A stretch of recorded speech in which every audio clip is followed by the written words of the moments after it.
Hello students, तो मैं अब आपको डील करवाऊंगी एजेंट्स ऑफ पॉलिनेशन में।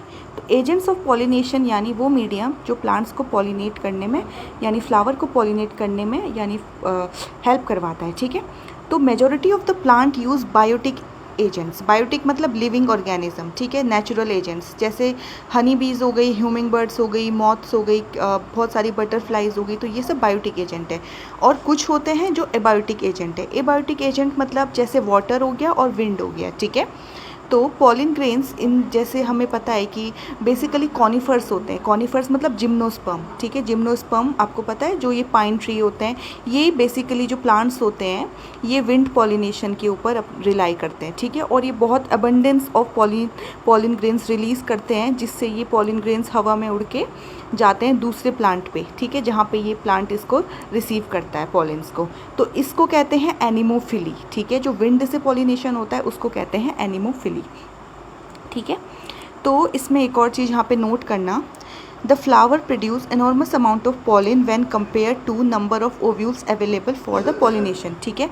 तो अब मैं आपको एक चीज़ बताती हूँ। सपोज़ करो ये एक प्लांट है, ठीक है, या एक कोई सा भी ये एक मटर का पॉड ले लो। तो इसमें हम देखते हैं बेसिकली 5 to 6 इसमें अंदर मटर के दाने होते हैं, ठीक है। तो इसमें हम देखेंगे कि ये ओव्यूल्स हैं बेसिकली, तो 5 to 6 होते हैं। और बेसिकली और इन कंपैरिजन टू अगर हम एक पी फ्लावर का यानी हम देखें तो उसमें एंथर में बहुत सारे थाउजेंड्स ऑफ यानी थाउजेंड्स ऑफ की क्वांटिटी में इसमें पॉलिन ग्रेन्स होंगे। तो हम ये कहते हैं कि जो पॉलिन ग्रेन्स होते हैं वो ज़्यादा अमाउंट में होते हैं और जो ओव्यूल होता है वो कम अमाउंट में होता है। क्यों? क्योंकि जो पॉलिन ग्रेन्स होते हैं उनके लॉस होने के चांसेस बहुत ज़्यादा होते हैं।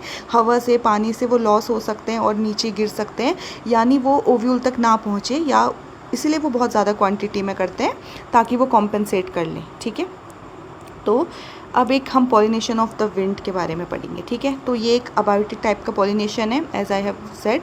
तो विंड पॉलिनेशन रिक्वायर्स, चलो बताओ, कोई चीज़ हल्की होगी तभी तो वो विंड पॉलिनेट हो पाएगी ना। तो इसीलिए जो पॉलिन ग्रेन्स होते हैं वो बहुत ज़्यादा लाइट होते हैं और नॉन स्टिकी होते हैं। नॉन स्टिकी अगर कोई पॉलिन ग्रेन्स है, सपोज करो लाइट तो है पर वो स्टिक हो जा रहा है, एक जगह पे चिपक जा रहा है, तो इसका मतलब वो हवा यानी जो विंड से पॉलिनेट हो रहा है वो किसी यूज़ का नहीं है, ठीक है। तो वो नलीफाई कर देगा उसके लाइट वेट को, इसीलिए ये नॉन स्टिकी होनी चाहिए, ठीक है। इसका क्वेश्चन आ सकता है, ठीक है, कि जो विंड पॉलिनेशन होता है उसमें पॉलिन ग्रेन कैसे होनी चाहिए, नॉन स्टिकी होनी चाहिए और लाइट होनी चाहिए, ठीक है। इसलिए वो विंड करंट से इजीली ट्रांसपोर्ट हो सके, ठीक है। अब उनके पास क्या होना चाहिए, they often possess well expose stamens, ठीक है। तो इनके जो स्टेमन होते हैं वो वेल एक्सपोज होने चाहिए।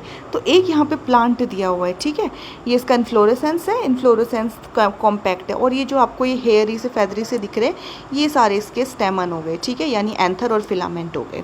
तो ये अगर ऐसे लाइट रहेंगे और ऐसे बिल्कुल बाहर को ऐसे खुले हुए रहेंगे तो इसी वजह से आसानी से विंड से ये पॉलिन आराम से बाहर उड़ पाएंगे, ठीक है। तो इनका क्या होता है, और जो ये तो मैंने आपको बता दिया कि जो स्टेमन्स होते हैं वो वेल एक्सपोज्ड होते हैं, और जो स्टिग्मा होती है वो फैदरी होती है। तो फैदरी क्यों होगी, सपोज़ करो ये एक स्टिग्मा है, तो नॉर्मली एक ऐसे स्टिग्मा है, ठीक है।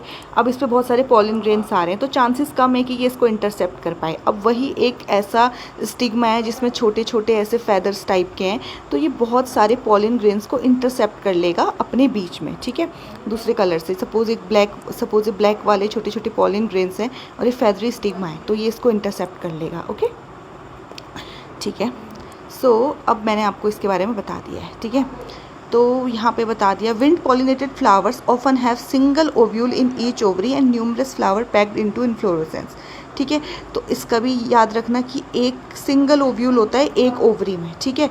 सपोज़ ये एक ओवरी है तो इसमें एक सिंगल ओव्यूल होगा, मतलब एक ही सीड बनेगा बाद में, ठीक है।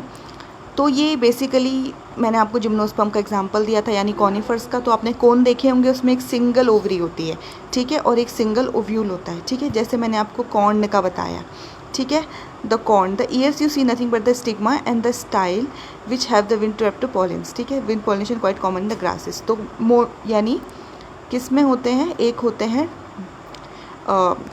ग्रासेस में। तो ग्रासेस कौन सी क्लासेस होती हैं, एक होते हैं डाइकोट्स और एक होते हैं मोनोकॉट्स। तो विंड पॉलिनेशन सबसे ज़्यादा कॉमन होती है ग्रासेस में, जिनको हम कहते हैं मोनोकॉट्स। और यहाँ पे एक एग्जांपल दिया हुआ है मेज़ के कॉब का, ठीक है। तो एक मेज़ का मैं कॉब आपका डायग्राम इसको मैं और इजीली एक्सप्लेन करती हूँ।